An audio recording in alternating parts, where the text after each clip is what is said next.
Bonjour à tous, bienvenue donc sur l'entrepreneur Lifestyle, Thierry #Henry. Donc on est reparti pour une nouvelle saison, je crois que c'est la 5e si je ne me trompe pas. Donc on va repartir sur un épisode aujourd'hui avec mon invité qui va nous parler d'indépendance financière. Il a donc dernièrement édité un livre qui parle donc de ce sujet-là. Sujet donc qui devrait t'intéresser parce que donc on parle un peu des bases, le sujet qu'on a déjà parlé sur le podcast, mais c'est toujours bien bon de le rappeler. Donc si tu es nouveau sur le podcast, on parle donc d'entrepreneuriat, d'investissement, de web marketing, de développement personnel, d'investissement immobilier. Dernièrement, donc, je me suis mis, depuis quelques mois au trading, qui est pas mal. Donc, je t'en parlerai pas comme un pro, donc je ferai peut-être que des épisodes avec des invités. Donc ça, je t'en reparlerai. Mais tout de suite, on va remercier le sponsor. Que ce soit donc débutant ou donc expérimenté, tu sais qu'il est important donc d'avoir les bons outils pour débuter en ligne. Donc moi, je te propose un outil qui va te permettre de créer, automatiser et vendre en ligne donc avec la plateforme numérique tout en un, donc System.io. Donc des tunnels de vente, avoir un autorépondeur, un site de membres, faire de l'affiliation, donc créer ton propre programme d'affiliation et plus si tu veux, donc créer une audience, vendre des formations, lancer ton business en 2021, ne pas perdre de temps. Donc pour ça, donc j'ai mis un partenariat en place avec donc Aurélia Maker. Donc si ton chiffre d'affaires actuellement stagne, tu vas le multiplier par 3, par 4 ou par plus en quelques jours, juste grâce au deal qu'on a fait. Donc tu peux aller sur le lien donc system.io/THE. Donc system.io/THE. De retour donc après avoir remercié le sponsor. Donc aujourd'hui j'ai donc Bassem Mejri, donc qui est donc le CEO et le créateur donc de la boîte d'édition Frégate Édition. Il a donc deux livres très connus qui viennent donc du marché anglo-saxon. Donc un qui est très connu, donc qui est de Millionaire Next Door, qu'on fera la semaine prochaine. Et donc aujourd'hui donc on va parler donc sur votre argent ou votre vie, où on parle donc de sujets qui sont des sujets de base quand on parle d'indépendance financière, soit un point de vue un peu différent. Donc reste bien jusqu'à la fin, on va bien détailler, on va vraiment bien échanger. Vraiment un épisode très riche en informations. Donc si tu veux sortir donc de la rat race entre parenthèses et donc de trouver donc des sources de revenus, voilà. Donc si tu as des questions, n'hésite pas donc à les envoyer par email à moi ou à Bassem.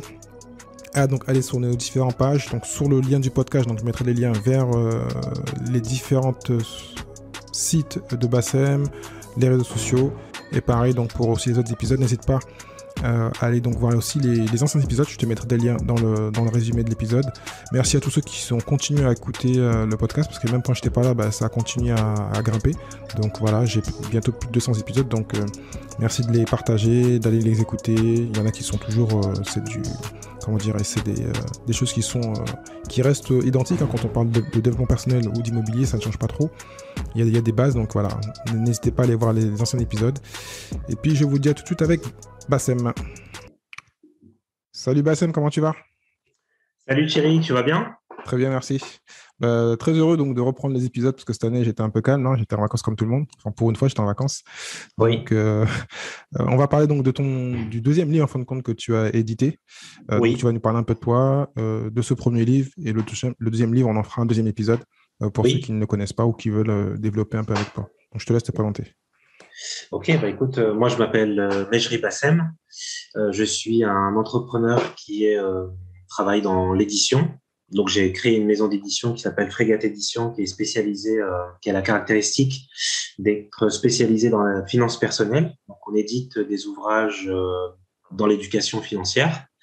Et notre spécialité, si tu préfères, c'est qu'on choisit toujours des ouvrages américains ou britanniques un peu plus rarement, mais surtout américains, qui n'ont jamais été traduits au préalable en français. Donc, on essaie d'apporter un maximum de fraîcheur à notre public, aux lecteurs et aux lectrices, et leur proposer, leur donner la chance, entre guillemets, de pouvoir profiter d'ouvrages qui ont été laissés de côté jusqu'à aujourd'hui. D'accord, parfait. Bon, pour toute la communauté française, je te dis merci. Bon, moi, j'ai eu la Je t'en chance de prie. voir le deuxième livre de Millionaire Next Door, de l'écouter en anglais, mais c'est vrai que je l'avais jamais vu en français. Et puis le deuxième, je le connaissais pas. Donc grâce à toi, j'ai pu travailler dessus un petit peu. Je Ok, livre avant, super. j'ai pas pu tout lire, hein, parce qu'en général, on m'envoie les bouquins, donc là, j'ai pas le temps de tout lire. Mais bon, Ok. j'ai des questions, je te rassure. Donc on va partir donc sur le livre donc de Joey Dominguez et Vicky Robinson. Donc c'est Votre argent ou votre vie. Oui. Voilà. Donc Oui. est-ce que tu peux nous présenter rapidement les auteurs, puis après je vais te poser d'autres questions. Oui, bien sûr. Alors, tout d'abord, Vicky Robin, c'est une dame maintenant d'un certain âge qui est une auteure américaine, qui est spécialisée dans tout le mouvement, si tu préfères, de tout ce qui est frugalisme, donc de tout ce qui est Fire. mode de. Oui, exactement. D'accord. Tout à fait. Donc, elle est spécialisée dans tout ce. C'est un peu une sorte de leader, si tu veux, qui a écrit pas mal d'ouvrages qui vont dans ce sens-là, donc plutôt d'opter pour une vie un peu plus économe, pour être tout à fait clair et limpide avec toi, et qui défend une certaine manière de penser, assez loin de ce qu'on pourrait s'imaginer de comment vivent les Américains, parce qu'il y en a beaucoup qui gaspillent beaucoup. Maintenant, il y a des questions, tu sais, assez d'actualité environnementale avec le réchauffement climatique, etc. Oui. Mais elle prône ça depuis maintenant déjà 25 ou 30 ans. Elle était déjà précurseur sur ces questions-là, et même dans un mode de vie plus sain, elle a déjà, comment dirais-je, converti plusieurs personnes à des habitudes plus économes, plus frugales, pour justement atteindre une indépendance financière plus rapidement, justement. Ah, donc c'est pour ça que la préface, c'est Monnaie Moustache, alors. C'est pour ça. Exactement. D'accord, je comprends mieux. Exactement. Et la deuxième personne, donc, qui est Joe Dominguez, qui est maintenant décédé malheureusement, en fait, c'était son collaborateur. Et lui, en fait, si tu veux, dans le livre, il a un rôle plus financier, puisqu'il a travaillé à Wall Street. Il a travaillé pour des fonds d'investissement, également pour Wall Street directement, donc directement à la bourse de Wall Street. Et lui, en fait, dans l'ouvrage, il a développé une méthodologie en fait d'investissement qui permet de rapporter des fonds, qui permet d'enrichir les personnes qui optent pour ce type d'investissement. Donc, j'en parlerai peut-être plus en détail tout à l'heure. Bah, c'est une question qui est prévue parce qu'il y a différents chapitres. En plus, ça tombe bien. Moi, j'ai toujours fait de l'investissement, tout le monde le sait, l'audience, mais je suis passé dernièrement à un niveau plus supérieur où je fais beaucoup de trading et de scalping. Mais bon, j'en parlerai plus tard. C'était pas, il y a un an, je disais que j'aimais pas ça et en fin de compte, ben, voilà, comme quoi il faut jamais dire jamais. Et je m'y suis mis et c'est plutôt pas mal. Mais bon, parenthèse. Ok, pas de souci. Donc, en tout cas, Joe Dominguez, si tu veux, c'est l'hémisphère droit, c'est l'hémisphère financier du livre. Et puis, l'hémisphère gauche, c'est Vicky Robin, qui est plus l'auteur qui nous présente un mode de vie alternatif. Joe Dominguez, c'est plus le financier de l'équipe, entre guillemets, l'investisseur chevronné qui a développé des méthodologies d'investissement qui se veulent le plus rentable possible. Ben, merci pour cette présentation, parce que ça tombe bien, parce que dans le livre, on sent bien qu'il faut y avoir une partie philosophique, une partie ou réflexion, une partie technique, parce qu'il faut malheureusement connaître ses chiffres, faire du Excel, et voilà. Donc, ça tombe bien qu'il faut comprendre qu'il faut les deux pour pouvoir avancer. Donc, je vais te poser la grande première question. Comment transformer nos relations avec l'argent et atteindre l'indépendance financière? Là, c'est une question générale, puis après, je vais creuser un peu. Alors, comment faire? Déjà, il faut faire un bilan avec soi-même. Il faut faire un petit peu un état des lieux de toutes les croyances qu'on a reçues depuis depuis la plus tendre enfance. Et en général, ça se fait par le biais des parents, de la famille, de la télévision, des médias, des journaux, etc. Donc, il faut faire un état des lieux. Essayer de prendre un maximum de recul par rapport à soi-même. Je sais que c'est pas du tout évident. Ça demande beaucoup d'abnégation, beaucoup de patience et un certain recul sur soi-même, c'est-à-dire un peu prendre de la hauteur. Et puis également, ça demande également un autre travail sur soi, c'est un travail de prise de conscience. C'est-à-dire prendre conscience que là, on prend une décision en fonction d'une certaine croyance. D'accord? Donc, il y a vraiment tout un travail à faire de prise de conscience sur soi-même. Et donc, il faut, si on a des bonnes croyances, il faut les garder, surtout pas les jeter et les mettre à la poubelle. Et si on a des croyances qu'on peut qualifier entre guillemets de limitantes, celles-ci, elles sont périmées parce que dans le monde dans lequel on est actuellement, on ne peut plus avancer avec. En tout cas, même si nous, on s'en rend pas compte immédiatement, même inconsciemment, elles vont nous limiter, elles vont nous freiner. Et donc, c'est pas bon. Il faut vraiment pouvoir les modifier. Des fois, c'est un travail qui est long parce qu'elles sont vraiment très, très, très, très ancrées dans notre esprit, très ancrées dans notre subconscient. Il faut vraiment faire un travail. Alors, comment faire ce travail-là? Parce que il y a des personnes qui peuvent le réaliser seules, parce que ça dépend de la nature de chacun, tu sais. Chacun, il a son caractère. Chacun, il a sa propre personnalité. Chaque personne a ses attentes. Donc, on peut pas donner une formule générique comme ça qui pourrait s'appliquer à des millions, à des milliards de personnes en un clin d'œil. Donc, c'est à chacun de voir midi à sa porte et c'est à chacun de se prendre en main. Il y a des personnes, par exemple, Thierry, qui vont avoir besoin de rentrer dans des groupes de dialogue pour pouvoir échanger avec d'autres personnes parce que le déclic mental va se faire comme ça avec eux. Il y a d'autres personnes qui sont peut-être un peu plus introverties, qui ont besoin de faire un travail plus d'introspection avec un carnet de notes, en prenant des notes. Il y a d'autres personnes qui vont avoir envie d'écouter beaucoup de podcasts et de s'ouvrir à des pensées autres que les leurs pour pouvoir justement se rendre compte qu'en fait, il y a des personnes qui pensent pas forcément comme eux et qui sont successful, donc qui réussissent vraiment très bien et qui sont dans l'abondance dans tous les sens du terme. Et donc voilà, c'est à chacun, si tu veux. Et donc moi, j'apprécie beaucoup ce type de processus, d'être un peu créative, et de trouver son propre chemin en gardant toujours le cap. Et c'est quoi le cap? C'est quoi l'objectif? C'est quoi le but? C'est justement de pouvoir changer, d'abord d'identifier ses propres croyances, premièrement. Deuxièmement, de retirer celles qui sont limitantes. Troisièmement, de les substituer par des croissances qui vont nous mener à beaucoup d'abondance, beaucoup de richesse, et ça va nous mettre dans une situation plus confortable. Et quand je dis abondance, richesse et confort, que je me fasse bien comprendre des auditeurs, auditrices, je ne parle pas du tout matériellement. C'est ce que j'allais dire, ouais. L'abondance, ça peut être une abondance entre guillemets spirituelle. Le confort, ça peut être un confort mental. La richesse, ça peut être une richesse de relation. Donc, même si je sais que les ouvrages que je propose parlent énormément d'argent, de financier, paradoxalement, il faut vraiment voir l'argent comme un moyen de faire des choses et non jamais comme une fin. C'est-à-dire que quand j'ai tant d'argent, voilà, c'est bon, je suis arrivé à l'objectif. Surtout que même dans le livre, il y a une sorte, bon, on en parlera peut-être plus tard, parce que c'était des questions qui devaient venir après, il y a une pyramide, il y a un tableau qui montre le degré de bonheur par rapport à l'argent. Oui. Donc, bon, ça, on en parlera après parce qu'on ne va pas tout dévoiler maintenant. Et puis là, je voulais essayer de suivre un cycle. Donc là, tu as quand même bien développé, donc on va aussi avancer. Dans le dernier chapitre, on parle un peu je crois que c'est 2 chapitres, il parle de l'ancien plan de route financier avec la nouvelle carte de routière financière. Quelle est la différence entre les deux et comment on peut se baser sur ça? Alors effectivement, on est je pense que ça t'a pas échappé, on est dans un monde qui évolue énormément. Tout à fait. On est dans des économies qui sont en train de changer en profondeur. Et donc, les réalités d'hier ne sont pas forcément celles d'aujourd'hui et celles d'aujourd'hui ne seront plus forcément celles de demain. Donc, c'est pour ça qu'on parle d'une ancienne carte financière. C'est-à-dire que, si tu veux, pour faire très simple, nos parents et nos arrière-grands-parents, en fait, si tu veux, pour eux, c'était bon, trouver un boulot, d'avoir une carrière, et puis d'avoir une vie la plus heureuse possible, en tout cas la plus confortable et la plus heureuse possible. Et puis après, ils avaient leur retraite, et puis ils pouvaient partir en retraite, et puis tout allait très bien. Là, actuellement, dans la génération dans laquelle nous sommes tous les deux, puisque je pense qu'on n'a pas une différence d'âge qui est très très forte, on sait déjà, et ça sera pareil pour les générations qui arrivent sur le marché du travail, on sait déjà qu'on va pas avoir qu'un seul métier. On sait déjà qu'on va pas avoir une seule profession. On sait déjà qu'on va probablement pas faire toute sa carrière dans une seule entreprise. On sait déjà qu'on va beaucoup changer de poste, on va beaucoup changer d'entreprise, et c'est quelque chose qu'il faut accepter, c'est quelque chose qu'il faut, je dirais, embrasser.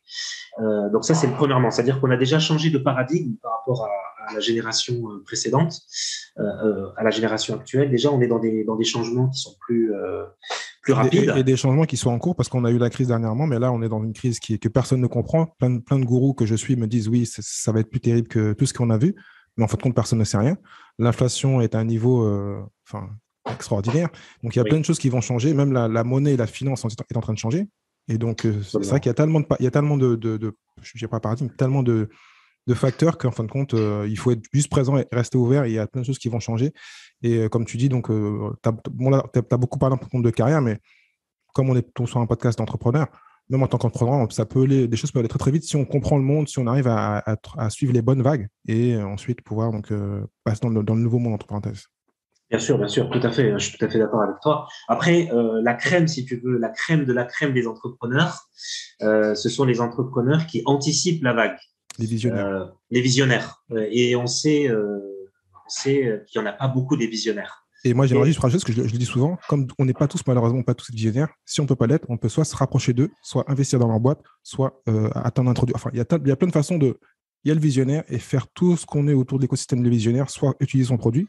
Facebook, il fallait être les premiers à l'utiliser, soit investir quand Facebook rentre en bourse. Enfin, voilà, il y a plein de moyens. Le visionnaire, il est à part, malheureusement, on ne peut pas être tous comme ça, mais on peut faire plein de choses autour de ce que lui pense et fait. Oui, absolument. En fait, si tu veux, c'est un peu le proverbe, si tu veux, si on peut pas les battre, il faut les rejoindre. Voilà, tout à Ok, fait. c'est un peu ça, c'est un peu une réalité ancestrale. Si vous pouvez pas les battre, bah rejoignez-les. Quoi qu'il en soit, l'entrepreneur visionnaire, c'est pas un mythe, d'accord? C'est quelque chose qui existe, mais c'est tellement le pourcentage, il est tellement peu important par rapport à la masse des entrepreneurs. Moi, je dirais, il y en a peut-être 1% qui sont réellement visionnaires. C'est ça, ouais, C'est-à-dire c'est ce qu'on qu'ils ont dit. déjà anticipé le monde tel qu'il sera dans 20 ans. C'est le haut de la pyramide, donc voilà. Et C'est quand on parle le, de pyramide, ben, c'est compliqué d'arriver au bout. D'arriver en haut, quoi. Exactement, ils sont tout en haut de la pyramide. Et en général, au moment où ils ont cette vision-là, le monde dans lequel ils sont à l'instant T, il n'est pas encore aligné, il n'est pas encore en accord avec cette vision-là. Donc, ils ont 10 ans ou 20 ans d'avance. C'est ce qui va expliquer leur fortune colossale, puisqu'ils ont déjà compris le marché, ils ont déjà compris les attentes des clients, ils ont déjà compris les attentes des investisseurs, parce que un entrepreneur, je fais juste une petite parenthèse entrepreneuriale, qu'est-ce que c'est un entrepreneur? C'est une personne, c'est un homme ou une femme, c'est une personne qui va créer une entreprise. Et moi, la vision que j'ai de l'entreprise, c'est que c'est une cash machine. Si l'entreprise, c'est pas une cash machine, c'est pas une entreprise. C'est une association, c'est une fondation, c'est une ONG. Donc, en tant qu'entrepreneur, si on se prétend être entrepreneur, c'est que nous sommes des créateurs, des créatrices de cash machine. Cash machine, c'est-à-dire une machine qui va générer du cash. Qui fait du OK? profit, qui crée de la richesse. Qui crée d'abord de la valeur pour le client Tout à fait. dans un premier temps et qui va créer effectivement, je suis à 1000%, 100 000% d'accord avec toi, qui va créer du profit, qui va créer de la richesse. Et cette richesse-là, ensuite, elle va être redistribuée aux actionnaires, à l'entrepreneur lui-même, si, Bon. selon les parts, etc. Là, on a fait un peu de philosophie, mais je vais recadrer parce que par rapport au livre, parce que là, c'est vrai que les gens disent, mais on parle que de milliardaires et millionnaires. Là, on parle aux petits gens qui veulent réussir et être financièrement assez heureux. Donc, parce que c'est un chapitre aussi dans le bouquin, tu en as parlé un petit peu, hein. Comment il faut qu'on Oui. compte faire la paix avec son passé? Parce que c'est vrai que si on veut avancer, arriver proche de ces millionnaires et pouvoir changer de mindset, comment on fait pour Oui. faire la paix avec son passé? Alors, l'une des premières choses à faire, vous avez parlé tout à l'heure des croyances limitantes, l'une des premières choses à faire, c'est d'identifier, de faire une sorte de budgétisation, de budgétiser ses dépenses de façon mensuelle, de façon à identifier. On a tous un petit vice, on a tous un petit vice caché. Alors pour certaines personnes, ce sont les vêtements. Pour d'autres personnes, ce sont les sneakers, selon les passions. Pour d'autres personnes, ce sont les Sneakers, tu cons. parles des chaussures ou tu parles de la confiserie? Les deux, les deux. Ah, Non, en fait, je pensais aux chaussures parce que c'est vraiment, je me suis dit, voilà, pour traduire chaussures, voilà. voilà, c'est parce que ça peut être un poste de dépense qui peut devenir très important si on est vraiment très très passionné. Donc, il y a des personnes, ce sont les voyages, il y a des personnes, bon, ça dépend. Il y a des personnes qui sont vraiment branchées sur la technologie, donc ils vont investir beaucoup d'argent sur tout ce qui est iPhone, écouteurs, enfin voilà. En fait, le truc, la chose à faire, c'est d'identifier euh, la source de dépenses qu'on fait et dans laquelle on dépense presque sans compter.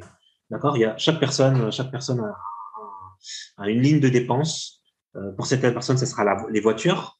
Ils vont acheter une voiture, ils vont beaucoup investir dessus, ils vont faire du tuning, ils vont essayer de la modifier, de l'améliorer, tout ça.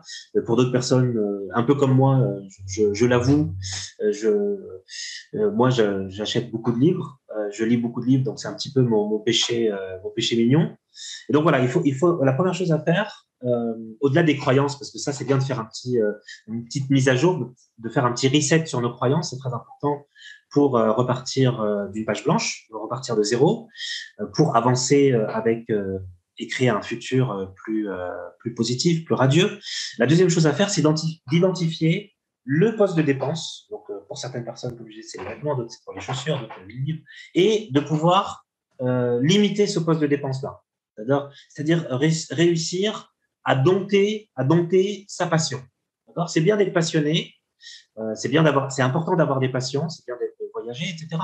Mais il faut savoir garder raison. C'est-à-dire, il faut limiter ses dépenses dans un premier temps. Il faut freiner un petit peu ces dépenses-là pour pouvoir accumuler de l'épargne. Et cette épargne-là, ensuite, ça va nous fournir ce qu'on appelle un capital. Et ce capital-là, donc, tu le sais, en tant qu'investisseur, on va pouvoir le miser, soit sur de l'immobilier, soit sur de l'entrepreneuriat, soit sur de la bourse, soit sur des produits financiers, pour justement accroître notre patrimoine. D'où l'importance par rapport à ce que tu dis moi, tout ça, je l'ai fait aussi, hein. Même si je vais même le refaire parce que j'aimerais bien augmenter. En fin de compte, c'est un peu la partie frugalisme. Moi, je mets environ 30-40% de ce que je touche. J'aimerais bien faire plus. Et donc, c'est commencer déjà à se payer en premier, à retirer la somme et investir directement sur ce qu'on sait, ce qu'on aime bien faire. Et puis, quand on fait, augmenter ses salaires et puis augmenter cette partie-là. Parce qu'après, on peut se faire plaisir. Comme il reste du gras, on peut faire autre chose. Mais je pense que ça, on va le parler encore après parce que j'ai une autre question. Dans Lily, il parle de qu'est-ce que l'énergie vitale et pour la réussite financière? C'est quoi le but, l'intérêt des deux? Le but de l'énergie vitale ou Oui, de la réussite en fin de financière? compte, quel est le lien entre l'énergie vitale qui cause Ok, la réussite financière? ok. Alors, je vais expliquer le concept d'énergie vitale. Alors, si tu veux, dans le livre, l'argent, la monnaie, les euros, les dollars, tout ce que tu veux, peu importe l'appellation que tu lui donnes, même la crypto, parce que ça va forcément à un moment donné, ça va se généraliser et puis on va tous l'utiliser tôt ou tard, qu'on le veuille ou non. Si tu veux, tu vois, sur les marchés financiers, dans les entreprises, dans les magasins, à travers le monde entier, il y a une énergie vitale qui circule. Cette énergie vitale, c'est l'argent. D'accord? Donc, plus tu as d'énergie vitale, plus tu as d'argent. C'est-à-dire que plus tu as de valeur sur le marché, plus tu apportes de la valeur aux autres, plus tu vas être rémunéré en fonction de la valeur que tu as apportée. Et donc, plus tu apportes de la valeur à tes clients, à tes prospects, à ton public, à ton auditoire, plus en réponse à la valeur que tu as donnée, que tu as présentée, tu vas recevoir l'équivalent. Alors, c'est jamais tout à fait l'équivalent que toi t'estimerais à laquelle la somme à laquelle toi tu l'estimes, mais encore ça, c'est encore un autre débat. Mais en fait, tu reçois une réponse, si tu veux, de l'univers. Donc, c'est un peu entre guillemets cosmique. Et donc, plus tu vas avoir de la valeur pour les autres, plus tu vaux entre guillemets cher sur le marché. C'est-à-dire que tu vas être rémunéré en fonction des solutions que tu vas apporter à ton public. Et donc, cet argent-là, donc bien sûr, c'est un argent qui est réel, c'est-à-dire on peut toucher les billets, on peut toucher les pièces, on peut toucher sa carte bleue, on peut voir son compte bancaire, mais c'est aussi une sorte d'énergie vitale. D'accord? Donc, l'argent qui circule sur les marchés, quels qu'ils soient, financiers, bancaires, les investissements, les fonds d'investissement, les levées de fonds, même l'argent que tu prêtes, la love money, enfin, il y a mille et une façons de lever de l'argent ou dans l'emprunter ou dans l'investir. Tout ça, c'est de l'énergie vitale. C'est-à-dire que tu as été capable de convaincre des personnes que ton projet, il est viable et qui peuvent miser dessus parce qu'à terme, eux aussi, ils vont gagner. Donc, c'est un système gagnant-gagnant. Donc, ton projet est viable. Donc, voilà. C'est comme ça, en fait, c'est ça l'énergie vitale. C'est-à-dire qu'au lieu de dire argent, argent, argent, ou bien l'argent, c'est pas bien, ou l'argent, il y a des escrocs, etc., c'est de changer la dénomination. Donc, ça fait partie aussi t'en parlais tout à l'heure, de ce changement de mindset. On va plus appeler ça argent, d'accord? On va appeler ça énergie vitale. Tu vois? Donc, D'accord. on a changé d'échelle. Mais comme D'accord? là, tu as donné plein de définitions, est-ce que tu aurais deux, trois synonymes d'énergie vitale? Parce que moi, quand tu en as parlé, j'ai eu plein d'idées, mais est-ce que tu OK. as... Alors moi personnellement, si je peux donner une image à nos auditeurs, auditrices, moi personnellement, la façon dont je visualise l'argent, c'est comme une cascade d'eau. C'est de l'eau en fait, si tu veux. D'accord. C'est de l'eau, c'est-à-dire que c'est vraiment quelque chose qui est naturel. C'est quelque chose qui suit un courant. Donc ça peut être une rivière, ça peut être un fleuve, ça peut être un océan, ça peut être une mer, d'accord? Et si toi, tu es suffisamment intelligent, tu peux attirer ou tu peux découvrir, d'accord? Il y a aussi cette idée, j'aime bien, j'utilise volontairement cette image de l'eau parce qu'il y a des gens qui découvrent des sources d'eau. Il y a des sources d'eau qui sont cachées sous terre et qui découvrent des sources, des nappes phréatiques, si tu préfères. Et on peut découvrir comme ça comme des sortes des mines de diamants. Mais là, c'est pas du diamant, entre guillemets, c'est une autre image, c'est une nappe phréatique. Donc en fait, il y a aussi un autre élément que j'apprécie dans l'image de l'eau, c'est que l'eau, elle suit la gravité. D'accord? Elle va dans tes poches. Mm. D'accord? Et si toi, tu es assez intelligent et que tu as la bonne méthode, eh ben, tu seras capable d'attirer entre guillemets, de l'eau vers toi, donc cette abondance. D'ailleurs, je sais pas si tu as remarqué, dans le langage populaire, dans le langage courant, on dit aussi j'ai été payé en liquide. Tout à fait. Tu vois, c'est une Tout à manière fait. aussi, les gens, ils s'en rendent pas compte. T'as payé comment? Eh ben, il m'a payé en cash, il m'a payé en liquide. Donc, Qu'est-ce qui est liquide en fait? Quelle est la chose la plus liquide sur Terre? C'est l'eau. C'est l'eau qui est présente plus que les continents, puisque la surface des océans est plus importante que les continents sur la planète Terre. Donc voilà. Donc c'est quelque chose que les gens savent, mais qu'ils n'ont pas forcément conscience. Donc voilà, j'aime bien associer ça à l'eau. Et puis l'eau, j'utilise l'image de l'eau pour une autre raison encore. C'est que l'eau, quand elle est, par exemple, dans un verre d'eau ou dans un seau d'eau, elle est très calme, elle est très plate, elle bouge pas. Par contre, quand tu réunis beaucoup d'eau et que tu balances ça quelque part, il y a la création d'une énergie, tu vois. Il y a une énergie, il y a un courant d'eau. D'ailleurs, c'est utilisé dans les barrages hydrauliques pour justement créer de l'électricité. Donc, c'est-à-dire que quand tu arrives à avoir beaucoup d'eau, entre guillemets, que tu peux diriger toi vers une direction, ça peut créer une force motrice qui peut dépasser toutes les forces possibles et inimaginables. Surtout que quasiment toutes les sources sur Terre ont besoin d'eau. Donc, la preuve, quand on parle souvent de planter sa graine dans son jardin et faire grandir son arbre pour se faire manger ou pour dire qu'on a, comme ils disent en anglais, de money tree, tu as besoin de mettre de l'eau pour que ça grandisse. Donc, c'est pareil. Bien sûr, bien sûr. Non, mais l'eau, de toute façon, c'est vraiment vital. Même le bébé dans le ventre de sa mère, il y a une espèce de placenta. Donc, c'est une forme d'eau, si tu veux. D'accord. Donc, l'eau, c'est quelque chose, c'est vraiment quelque chose, c'est comme l'oxygène, c'est vital, quoi. C'est vraiment, ça fait partie de la vie. Très bon exemple. Donc, on va continuer avec donc, les parties du livre. Donc, dans un livre, donc, on en a parlé un petit peu, mais bon, peut-être qu'on va détailler. Donc, on va parler un peu de technique. Oui. Dans le livre, ils disent qu'il faut savoir où va l'argent. Est-ce que c'est par rapport à ce que tu disais avant, plutôt faire ses comptes ou il y a une autre signification? Alors, moi, j'irais même plus loin que le livre. Il faut savoir où va l'argent, mais il faut savoir d'où vient l'argent aussi. C'est-à-dire, je m'explique, savoir d'où vient l'argent avant de savoir où va l'argent. D'où vient l'argent? Donc, en fait, en tant qu'entrepreneur, en tant qu'investisseur, en tant que fortuné ou futur fortuné, il faut avoir plusieurs sources de revenus. Okay, c'est pour ça que le salariat est assez limité en soi, parce que quand on est salarié, quand on est employé, si tu veux, Thierry, on a un salaire, et si on est dans une bonne boîte, on a des primes, et puis éventuellement on a un 13e mois. Mais bon, voilà, c'est limité de toute manière. Tandis que quand tu es un entrepreneur, d'accord, quand tu pilotes ta vie, quand tu es au contrôle, quand tu es aux manettes de ta vie, tu n'as pas de limite en fait. Tu peux avoir 2 sources de revenus, 3 sources de revenus, 10 sources de revenus, même plus, même 20, 30, 100 sources de revenus, ou même plus encore. Il faut avoir une certaine imagination, il faut être créatif. Ces sources de revenus, tu vois, j'utilise le mot source. Donc, on revient encore à la notion d'eau. Hein. Oui. Mais bon, je fais juste une petite digression, juste une petite parenthèse. Donc, ces sources de revenus, il faut qu'elles soient multiples, parce que on est dans un monde complexe, on est dans un monde difficile. Et comme ça, en fait, si tu as une activité qui est ralentie un petit peu pour des raisons qui, toi, t'échappent, parce que tu peux jamais tout contrôler de A à Z de toutes les manières, tu auras de toutes les manières une autre activité qui, elle, va compenser ou qui va te permettre d'avoir toujours un petit peu le même train de vie. Donc, il est très important en tant qu'entrepreneur d'avoir une multitude de sources de revenus. Et donc, ça, c'est le volet d'où vient l'argent, c'est-à-dire la provenance de l'argent. D'accord. Okay, donc, c'est très important. Par exemple, je prends un exemple simple pour les personnes qui nous écoutent. Par exemple, imagine un rentier immobilier. D'accord ? Prenons le cas d'un rentier immobilier. Imagine cette personne-là, elle a 10 appartements dont il est propriétaire, qu'il a financé avec la banque, etc. Et donc, typiquement, cette personne-là, elle a 10 sources de revenus différentes, parce qu'elle va percevoir chaque mois 10 loyers de ces 10 appartements. D'accord ? Donc, elle a 10 sources de revenus. D'accord ? Et donc, voilà, c'est une personne qui est rentière. Pareil pour la personne qui a investi en bourse sur 5 ou 6 entreprises différentes. Ces entreprises-là, il va recevoir un dividende parce qu'il est actionnaire de l'entreprise. Il est possible que cette action prenne de la valeur à la bourse.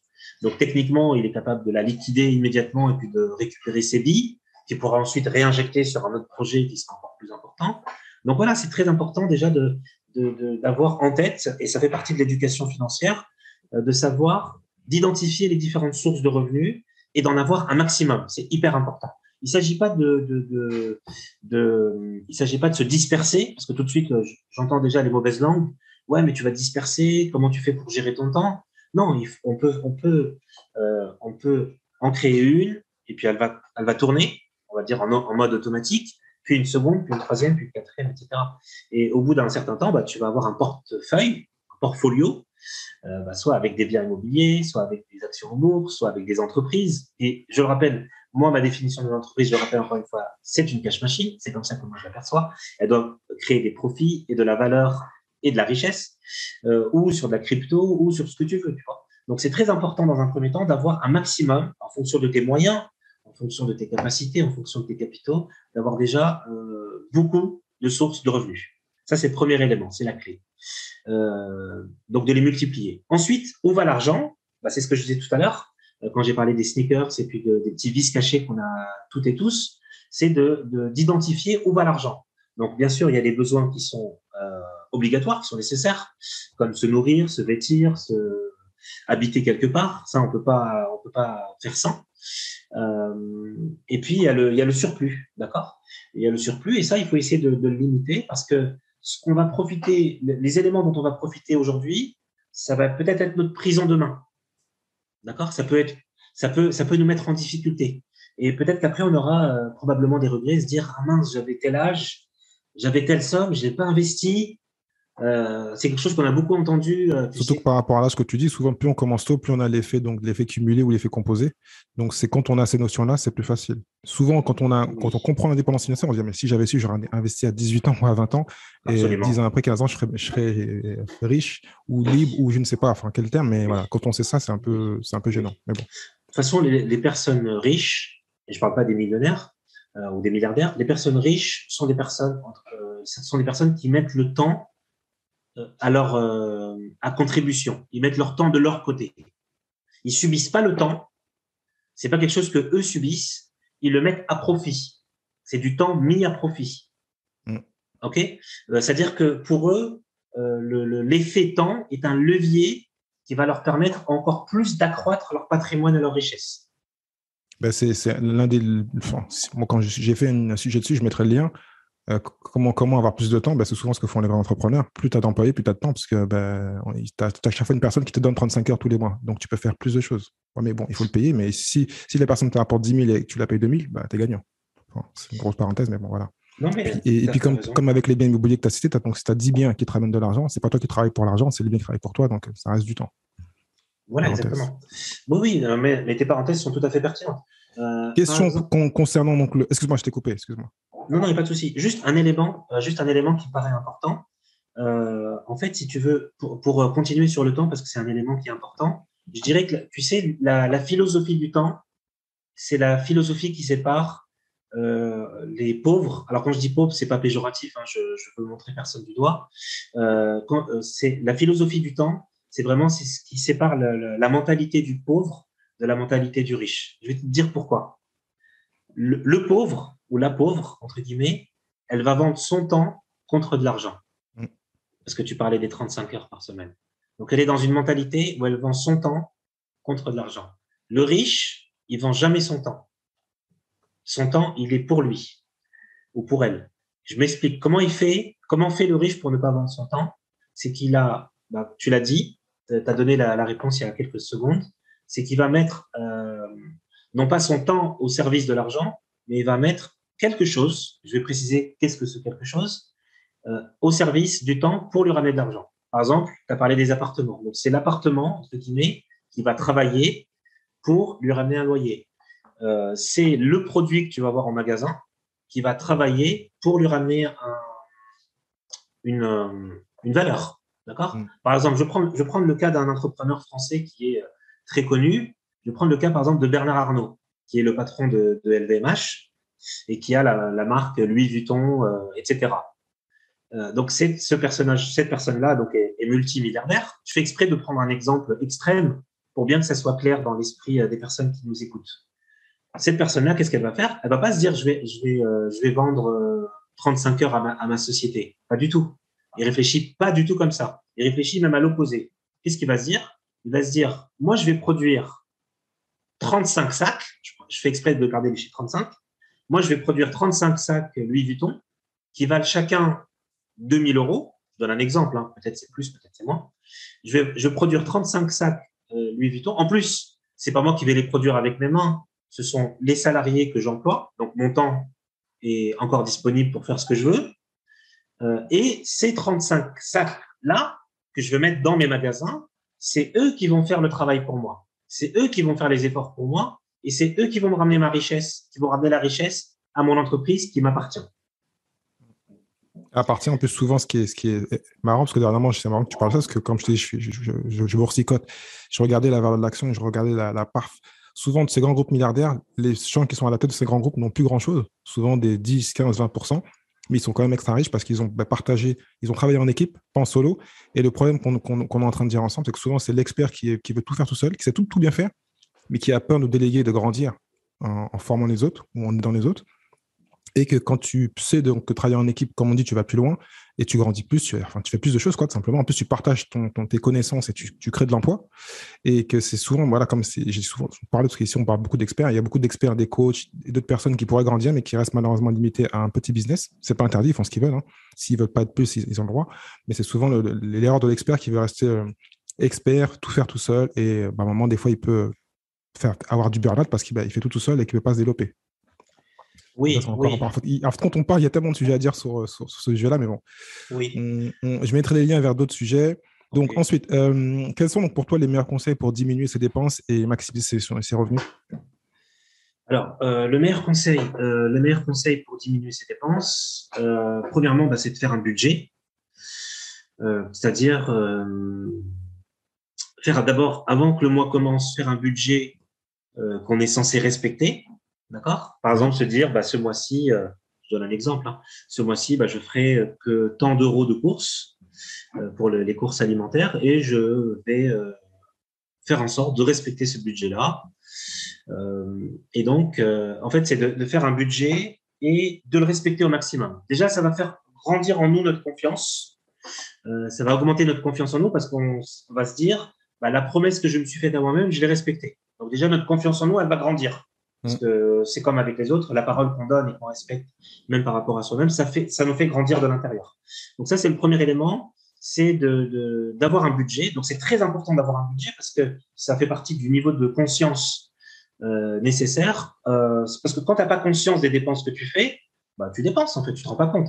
En plus, maintenant, avec la carte bleue, on voit plus les billets. Parce qu'avant, quand tu payais quelque chose, tu vois les billets de 20, tu vois le 20, le 40, le 60, le 80, etc. Donc, il y avait une certaine réalité. Maintenant, quand tu payes avec le sans contact ou tu payes avec ton smartphone directement via des applications, ça y est, c'est juste un geste, tu vois. Tu as sorti la carte de ta poche, tu as payé ton article, ou tu as payé ton resto, ou tu as payé ce que tu veux, ton ciné, et tu te rends plus compte. Donc, il y a comme une espèce de, un espèce de déphasage entre la dépense réelle et la réalité de l'argent. Tu le vois, surtout quand tu as l'impression que tu peux dépenser de façon illimitée, ce qui est faux.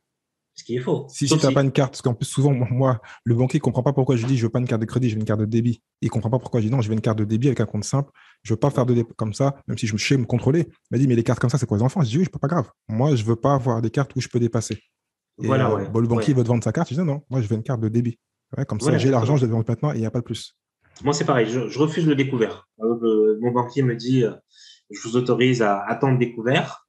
Moi, je refuse le découvert. Je ne veux pas de découvert. OK, parce qu'après, on se fait allumer au niveau des taux et c'est pas intéressant. Ton niveau de conscience sur tes dépenses sera à un niveau que tu n'as jamais eu dans ta vie. C'est-à-dire, comme tu sais exactement ce que tu dépenses dans les assurances, pour ton loyer, pour tes vêtements, pour l'alimentaire, etc. Au moment où tu vas dépenser, automatiquement, et puis ça va augmenter au fil du temps, tu vas savoir si tu es dans le rouge ou pas, même si tu n'as pas les comptes exactement au centime près à l'instant T. Donc, c'est vraiment un exercice très intéressant et qui permet vraiment d'augmenter ton niveau de conscience. Et les gens qui font ça, d'après les témoignages, et même moi, je peux témoigner parce que je le fais, quand on fait ce type d'exercice-là, on est plus enclin à ne plus dépenser. On souhaite limiter. Donc on dépense plutôt intelligemment, parce que moi aussi je suis comme toi, et donc tu dépenses plutôt intelligemment et tu fais la chasse au coût sans être radin, parce que souvent les gens voient ça comme de la radinerie, mais c'est pas de la radinerie, c'est juste être malin, quoi. Voilà. Et chercher quand on fait des vacances, prendre du temps, ne pas prendre une décision en 30 secondes, prendre du temps et comparer. Et à la fin, c'est 1 euro par là, 1 euro par là, et à la fin de l'année, on peut gagner beaucoup. Oui, voilà. Et puis le truc, c'est qu'on est pris dans une fièvre acheteuse. Parce qu'on voit les gens, en fait, les magasins, si tu veux, les centres commerciaux, ou même les sites comme Amazon, qui sont très bien conçus, ils ont été conçus par des personnes qui sont payées très, très cher pour que l'achat soit addict. C'est-à-dire, quand tu as fait un achat, tu es content de l'avoir fait. Tu vois, il y a de la musique, il y a des lumières. Par exemple, quand tu fais un achat sur Amazon, tu reçois un email tout de suite après pour te dire bravo, vous avez fait un achat, merci pour votre achat. Ça va arriver dans les 24 ou 48 heures.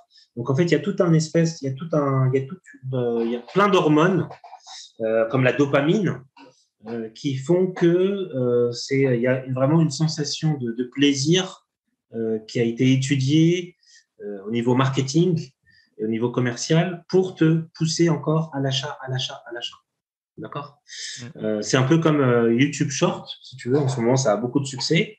Donc, ça a été conçu pour que tu restes un maximum de temps sur cette plateforme. Donc, tu vois, tu enchaînes les vidéos avec ton doigt et puis c'est un fil de vidéos qui s'arrête jamais. Tu vois. Et là, c'est un peu pareil avec les achats. Tu peux acheter autant que tu veux et sans limite presque. Ok, autant que tes moyens le permettent techniquement. Ouais, le but, par ce que tu dis, c'est d'apprendre à reprendre le contrôle sur nos finances et nous-mêmes, on va dire. Voilà. Parce qu'on est les propres ennemis à nos propres finances, parce qu'on se fait avoir par par tous ceux qui veulent aussi en gagner. Donc, c'est un peu une guerre de qui va gagner l'argent, simplement. Ouais, voilà. Dans l'autre sens, pour les revenus, comment on fait pour les maximiser? Si on veut, parce que souvent, si on dit qu'on n'arrive pas à...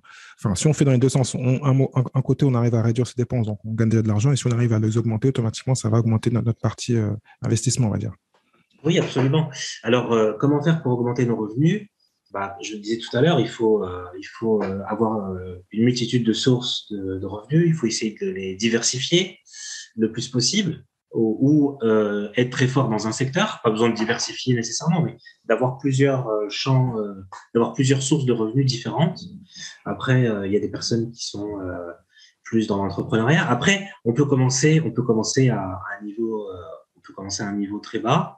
Et puis, en étant très raisonnable, en étant stratégique, et puis en ayant cette vision à long terme, c'est de faire évoluer son business, de faire grandir, de faire grossir au fur et à mesure du temps. Donc voilà comment augmenter ses sources de revenus. Donc, moi je rajouterais, alors je sais pas si c'était en lien, alors je sais pas si tu connais, moi c'est un coach que j'aime bien, je cite souvent de Jim Rohn, en plus ce matin je l'écoutais encore. oui. Il disait voilà, qu'il faut, le plus important c'est investir en soi. Et pour pouvoir gagner plus, comme font ceux qui sont experts, c'est d'investir en soi, de grandir. Automatiquement, on augmente la valeur qu'on a. Donc, au début, on a 5 euros, puis après, on est tellement important. Au moins, c'est ce qu'on a un peu dit ici. Hein. Tu passes à 50 euros l'heure, et puis c'est tellement fort que tu passes à 500 euros l'heure. Et puis voilà, donc il faut vraiment augmenter sa valeur par rapport aux gens. Et donc, c'est en devenant une meilleure personne. Après, je ne sais pas si je l'ai bien dit, parce qu'il le dit mieux que moi, mais bon. Non, c'était très clair. Après, il y a aussi quelque chose, il faut que les autres aussi reconnaissent votre valeur. C'est vrai, aussi. Parce que si toi, tu dis que tu vaux 500 euros de l'heure, par exemple, et que les gens ne sont pas d'accord avec ça, même si toi, tu dis que c'est le cas, ça ne marchera pas forcément. C'est vrai. D'accord? Parce qu'on est dans un monde qui est interconnecté, tu vois. On ne vit pas sur des îles, chacun de son côté. Donc, c'est-à-dire qu'il faut aussi il faut toujours avoir conscience. Donc, certes, il faut investir sur soi. Certes, il faut faire un travail sur soi. Certes, il faut arriver à la meilleure version de soi-même. Là, je suis d'accord à 100 000%. Mais il faut aussi, par ailleurs, et c'est peut-être encore plus dur que de travailler sur soi, il faut aussi que le public qui est en face de toi reconnaisse ta valeur et te dise, oui, effectivement, tu vaux 200, tu vaux 500, tu vaux 1000 euros par heure. Et voilà, donc il y a. Ça, c'est un autre sujet. Je mettrai les liens vers 2 épisodes que j'ai fait sur le marketing de soi. Parce qu'après, c'est vrai qu'il y a tellement de monde, donc il faut pouvoir se démarquer et pouvoir indiquer qu'on est la personne qu'on dit, comme tu dis. Dernière question, donc, on parle par rapport au livre. Donc, comment ce livre, voilà, il a vraiment beaucoup de choses vraiment importantes. Comment utiliser le livre et quels sont les liens pour te joindre et pour se connecter avec toi? Alors, les liens pour me joindre, moi, personnellement, le plus simple, c'est de rejoindre la page Instagram de la maison d'édition. Donc, c'est instagram.com/millionnaire-nextdoor.fr, le tout en un seul mot. Donc je peux échanger avec la communauté là-dessus.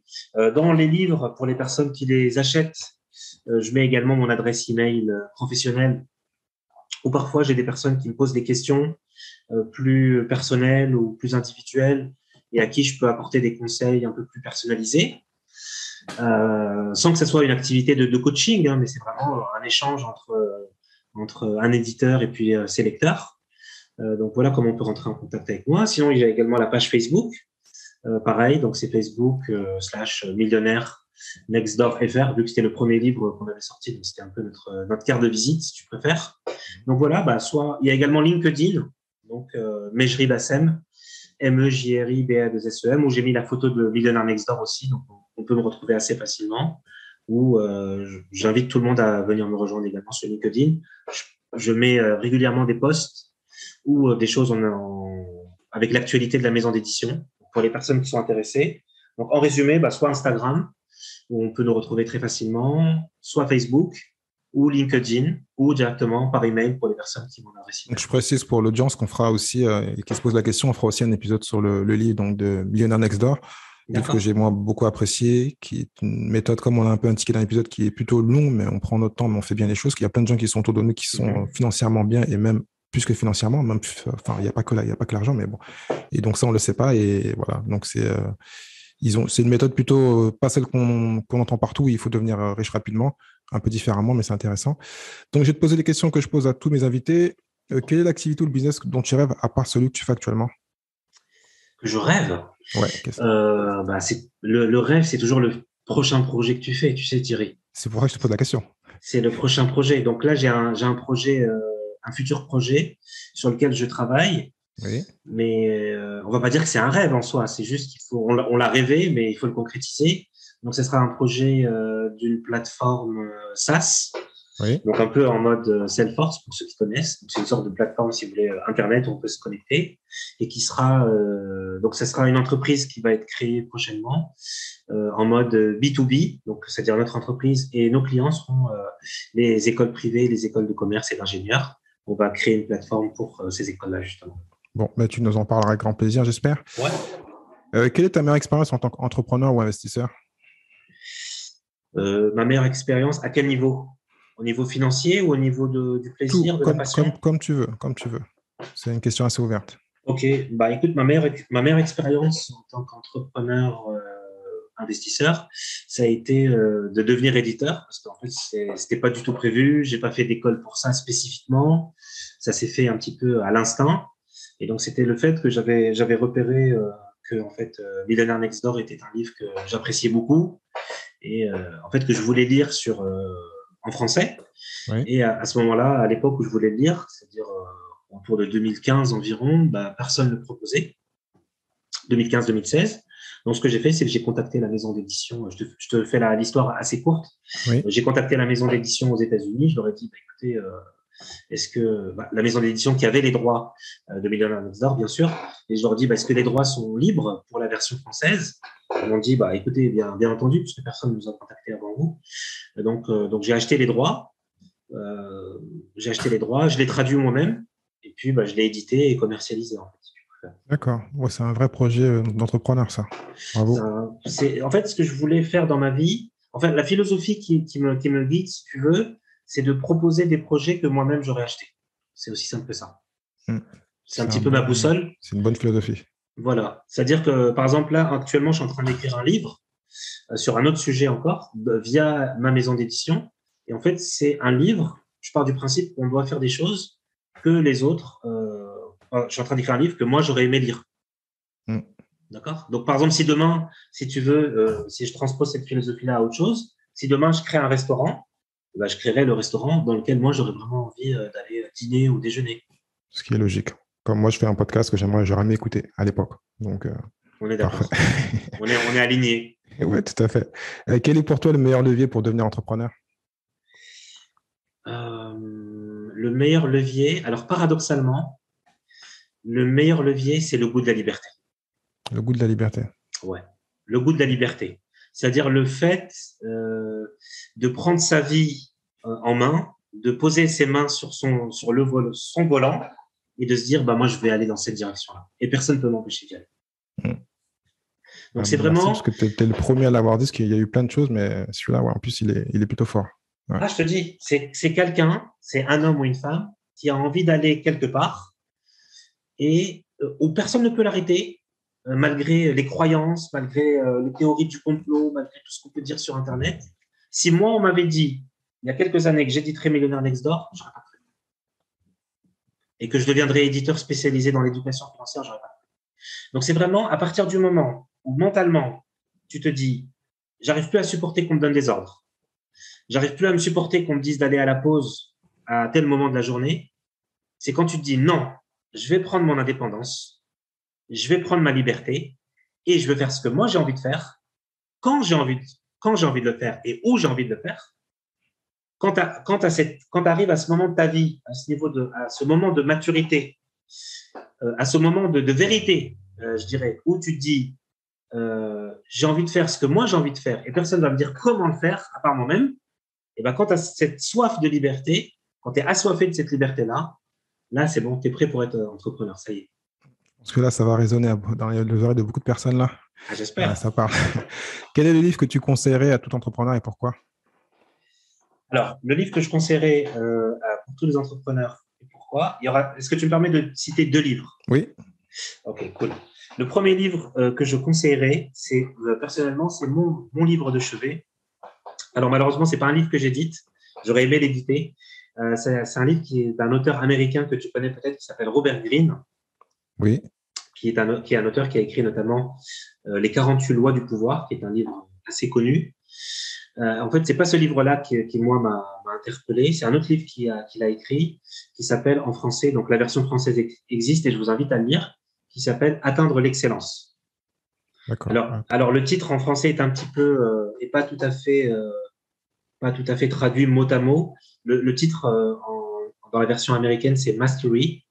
Donc, on pourrait traduire par la maîtrise, entre guillemets, la maîtrise. Donc, en français, c'est Atteindre l'excellence. Et quand j'ai lu ce livre-là,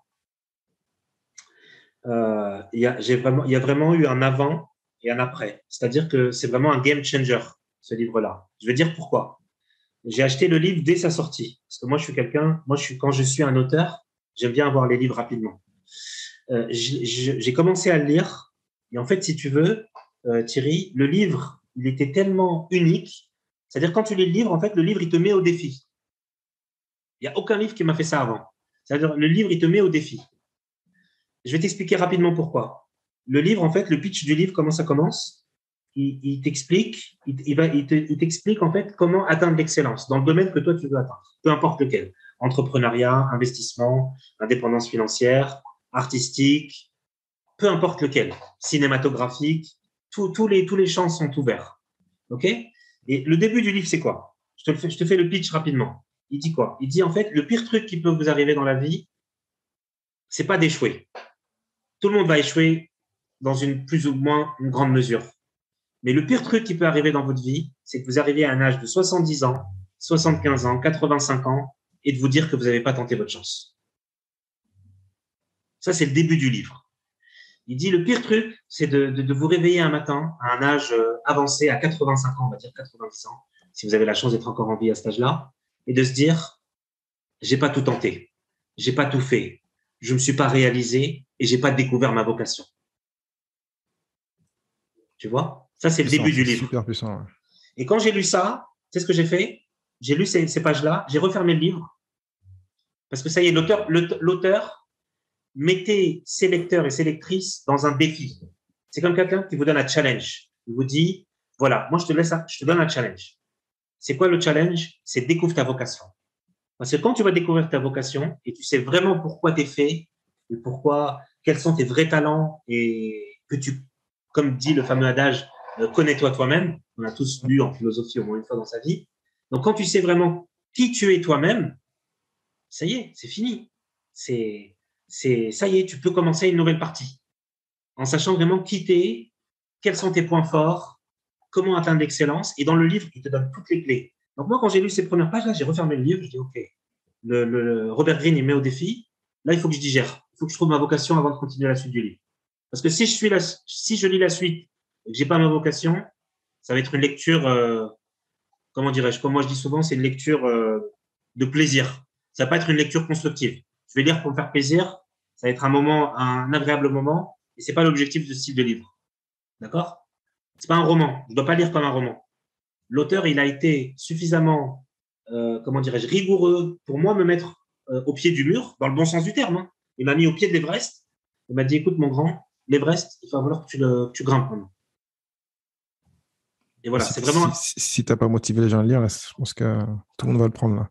Ah ouais, ton deuxième livre, c'est le deuxième livre que je conseillerais, c'est Millionaire Next Door. Alors, ça, par contre, pour le coup, c'est un livre que moi j'édite.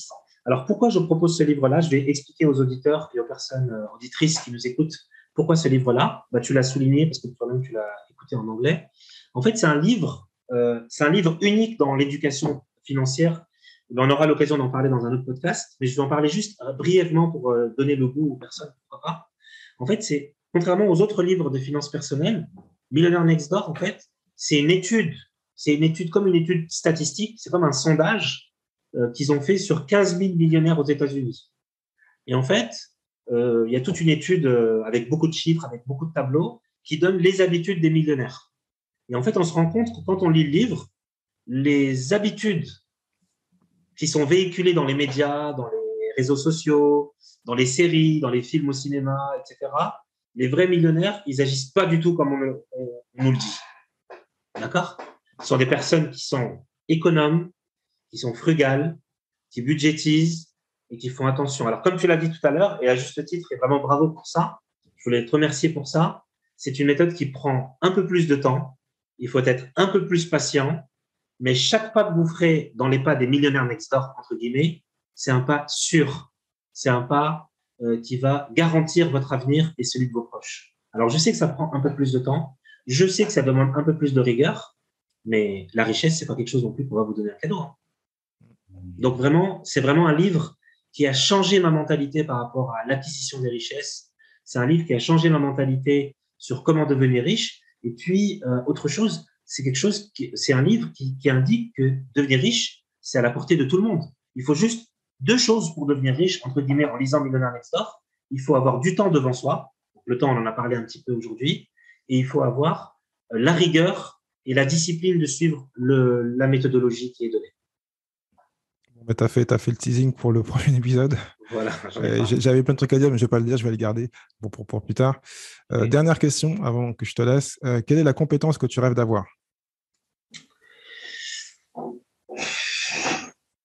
La compétence que je rêve d'avoir.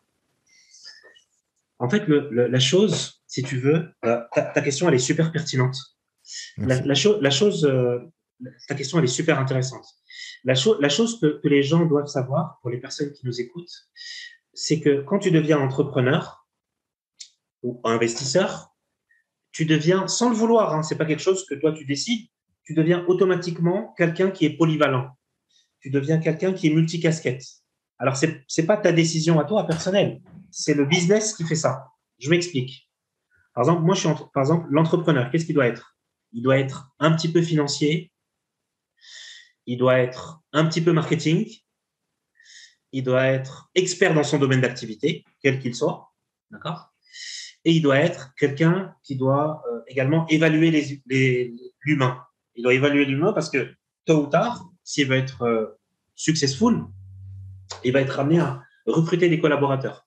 Il va être amené à déléguer des tâches. Donc, si lui-même, il n'est pas capable d'évaluer la qualité des personnes qu'il a en face de lui, ça va être très difficile pour lui de pouvoir constituer une dream team autour de lui. Donc, pourquoi je te dis tout ça? C'est-à-dire que quand tu deviens entrepreneur ou investisseur, ou ce type de compétences, tu deviens automatiquement multicasquette. D'accord? Tu deviens un petit peu financier, tu deviens un petit peu banquier, tu deviens un petit peu RH, tu deviens un petit peu stratège, tu deviens un petit peu marketing, et tout ça, tu deviens stratégique sur le prix, tu deviens stratégique sur ta communication, tu es obligé de maîtriser les réseaux sociaux, tu dois toucher un petit peu à ton site web, tu dois parler avec ta communauté. Donc, je dirais, pour répondre à ta question, sans tourner autour du pot, c'est que quand tu deviens entrepreneur, tu es obligé d'être bon en tout, quelque part. C'est quelque chose qu'on n'apprend pas dans les écoles de commerce. C'est que tu dois être quelqu'un d'extrêmement polyvalent et en même temps rigoureux et en même temps, et c'est là où c'est très difficile, de toujours intuitif. Parce que si tu arrêtes de t'écouter toi-même, et que tu commences à écouter les autres, là, ça va plus du tout. Parce que tu appliques les choix d'autres personnes. Donc, c'est toujours très important, si tu as choisi ce chemin de liberté, c'est comme ça que je définirais le chemin de l'entrepreneur, il faut toujours s'écouter soi-même, être à l'écoute de soi, être créatif, intuitif, et créatif, ça ne veut pas dire être fou, d'accord? Ça ne veut pas dire être dingue et faire n'importe quoi, non. C'est être à l'écoute du marché, c'est être à l'écoute du public. C'est toujours se poser la question, qu'est-ce que les gens aimeraient avoir? Qu'est-ce que les gens aimeraient consommer? Qu'est-ce que les gens aimeraient écouter? Etc., etc. Et dès que tu te mets à la place de l'autre, tu fais ce travail-là, et ben, c'est bon, t'as gagné. Ok. Bon. Ben, Bassem. Oui. Grand merci. Au prochain épisode. Un grand merci à toi, Thierry. Merci pour l'invitation. À très bientôt. Ciao. À très bientôt. Merci infiniment. Merci à toi d'avoir écouté cet épisode de l'Entrepreneur Lifestyle jusqu'à la fin. Si tu as aimé et que tu penses que cela peut aider ou intéresser quelqu'un que tu connais, donc partage cet épisode, like-le, commente-le et bien sûr mets note numéro 5 s'il te plaît. Donc cela va m'aider à continuer à pouvoir monter dans les classements de toutes les bonnes plateformes de podcast, hein, iTunes, Spotify, enfin tu les connais. Si tu souhaites donc recevoir les épisodes directement dans ta boîte email, envoie-moi un email à contact@thierry-6.fr. Je te dis au prochain épisode. Ciao, ciao.